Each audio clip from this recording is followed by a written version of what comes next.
अपने कॉन्फिडेंस की वजह से कभी बैकफुट पर नहीं आती, उस पार्टी को बैकफुट पर आना पड़ा। ठीक है, पूनम कंवर भाटी की जगह अंशुमान सिंह भाटी चल जाता है, लेकिन राधेश्याम बैरवा वो टिकट जब बदला गया है, क्या लगता है बीजेपी में सुर बदलेंगे, बगावती तेवर देखने को मिलेंगे?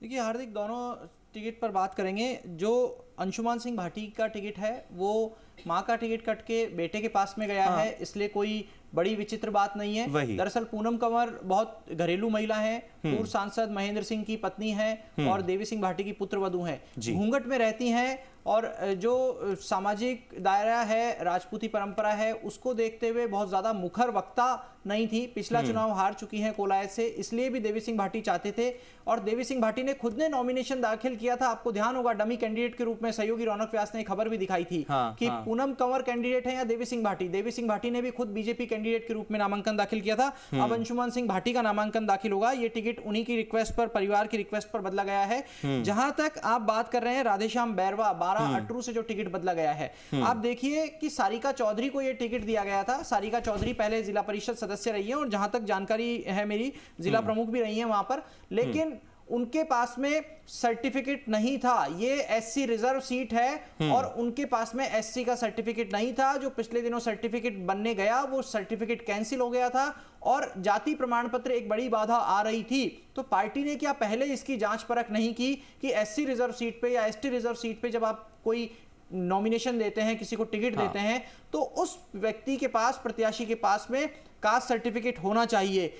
पिछले समय में हम बस्सी में बड़ा विवाद देख चुके हैं। यहाँ पर जो एसटी रिजर्व सीट है वहां से अंजू धानका जब खड़ी हुई तो उनकी कास्ट को और कास्ट सर्टिफिकेट को लेकर के विवाद हुआ, लेकिन राधेश्याम बैरवा को इसीलिए टिकट दिया गया। हालांकि यहां से उम्मीद की जा रही थी कि बाबूलाल वर्मा जो पूर्व मंत्री हैं उन्हीं का टिकट आएगा। जब लिस्ट आई उससे थोड़ी देर पहले मैं और सहयोगी दीपक गोयल इस बात की चर्चा ही कर रहे थे, तब ये संभावना थी कि बाबूलाल वर्मा का नाम फिर से आ सकता है। लेकिन इस लिस्ट में आप एक चीज और देखिए, अब तक की जो लिस्ट आई, पहली लिस्ट 41 प्रत्याशियों की थी, उसके बाद से जो दूसरी लिस्ट आई 83 की, उसमें लगा वसुंधरा राजे मजबूत हुई है। तीसरी लिस्ट आई उसमें लगा वसुंधरा राजे की बात सुनी है, उनके नजदीकी लोगों को, उनके पसंद के लोगों को और उनके कैंप के लोगों को टिकट दिए गए हैं जी। लेकिन जब यूनुस खान का टिकट काट दिया गया तो सवाल उठा कि वसुंधरा राजे के लोगों को तो टिकट दिए गए हैं, लेकिन उनके जो हाथ, नाक, कान हैं, क्या वो कमजोर किए गए हैं? राजपाल सिंह शेखावत जो रणनीतिकार माने जाते हैं, यूनुस खान जो एग्जीक्यूशन और रणनीति दोनों में अहम भूमिका निभाते हैं, अशोक परनामी जो बहुत महत्वपूर्ण दाएं हाथ की तरह काम करते हैं वसुंधरा राजे के, उनका टिकट कट गया है।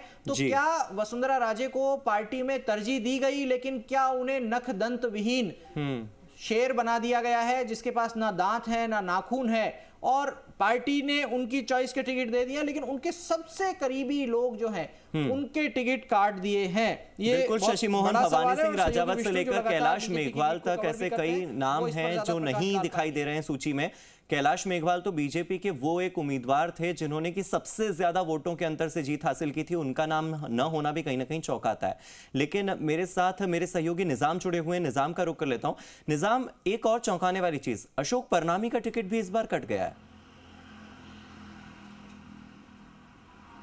वैसे देखिए कि आज की सूची जो है वो साफ दिखते है कि जो सबसे लास्ट में जारी करने का कारण क्या है। सबसे पहले देखिए कि अगर हार्दिक अगर बात करें तो सबसे लास्ट में देने का कारण ही यही है कि बहुत ज़्यादा मेहनत की गई है। अगर आप देखेंगे ना, सापुरा, सिविल लाइन्स, किशन पॉल, आदर्श नगर और इसके साथ ही अगर बात करें तो जो सरदार शहर है, राजकुमार रेणवा की जो सीट है, यानी कि इन सीटों पे कितना कुछ कह सकते हैं पसोपेश की स्थिति रही है। सबसे ज़्यादा सापुरा में आलोक बेनीवाल की लगातार, पिछले देखिए कि लगातार मुलाकातें हुई है, दिल्ली में बीजेपी नेताओं से मुलाकातें की, सब कुछ हुआ, लेकिन वही जैसा कि हमने 2 दिन पहले ही पेज पर बता दिया था कि क्या पेज है। बीजेपी चाहती थी कि आलोक बेनीवाल की माताजी यानी कि कमला बेनीवाल जो है बीजेपी को सहमति दे अपनी, और कमला बेनीवाल इस उम्र के इस पड़ाव में कांग्रेस में जब उन्होंने 35 साल से 40 साल दे दिए, 4 दशक दे दिए, उसके बाद वो अपनी तरफ से नहीं चाहती थी कि उनका किसी तरह से वो कांग्रेस से एक वयोवृद्ध नेता का जो कह सकते हैं रुतबा होता है वो खो दे। इसी वजह से इसमें अदरजूल में रही, अंतिम समय तक आलोक बेनीवाल कोशिश करते रहे, लेकिन उनको दोनों ही तरफ से टिकट नहीं मिला। और इस बीच में उपेंद्र यादव, देखिए उपेंद्र यादव के साथ भी एक बड़ी कैसे कि कसमकस रही है। वो कांग्रेस सरकार के खिलाफ लड़ते रहे हैं, लेकिन धर्मेंद्र राठौड़ के बहुत करीबी रहे। बिल्कुल। और मुख्यमंत्री अशोक, एक समय तो ऐसा आया कि मुख्यमंत्री अशोक गहलोत और उपेंद्र यादव के बीच ऐसा लगने लगा था जैसे आमने सामने हो, और उनके खिलाफ कई मुकदमे हुए, उनको जेल भेजा गया, सब कुछ हुआ। लेकिन धर्मेंद्र राठौड़ बीच में आए करीब साल भर पहले, और धर्मेंद्र राठौड़ की वजह से सब कुछ ठीक होने लगा। कई चीज़ें मानी गई, और बेरोजगारों से लेकर जो बहुत सारी जो मांगे थी वो मानी गई। धर्मेंद्र राठौड़ खुद अपना टिकट नहीं बचा पाए, ऐसे में उपेंद्र यादव को अपनी उम्मीदें खत्म हो गई, क्योंकि उपेंद्र यादव का जो लक्ष्य था वो टिकट पाना ही था, ये सभी जानते थे। क्योंकि हम लोग भी जैसे बेहद करीबी रहे, अगर वो कहें तो सब चीज़ों में, तो भी एक बार उनकी नज़र साफ तौर से कहे तो वो विधानसभा पे थी, विधानसभा टिकट की थी, और 6 महीने से पहले से वो लगातार कांग्रेस से मांग रहे थे, उम्मीद थी उनको टिकट मिल जाएगा। लेकिन चौंकाने वाला जब डिसीजन आता है तो बीजेपी की तरफ से वो शाहपुरा से प्रत्याशी हो जाते हैं। ऐसा नहीं है कि अंदरूनी बातचीत नहीं चल रही थी, लेकिन आज से करीब 12 से 14 दिन पहले, जब 17 और 18 अक्टूबर को मुख्यमंत्री अशोक गहलोत दिल्ली में थे, तब वो जोधपुर हाउस के आसपास रहे। यानी वो कोशिश करते रहे आखिरी समय तक कि कांग्रेस से उनको टिकट मिल जाए। आपके पास मैं लौट कर आऊंगा, लेकिन इस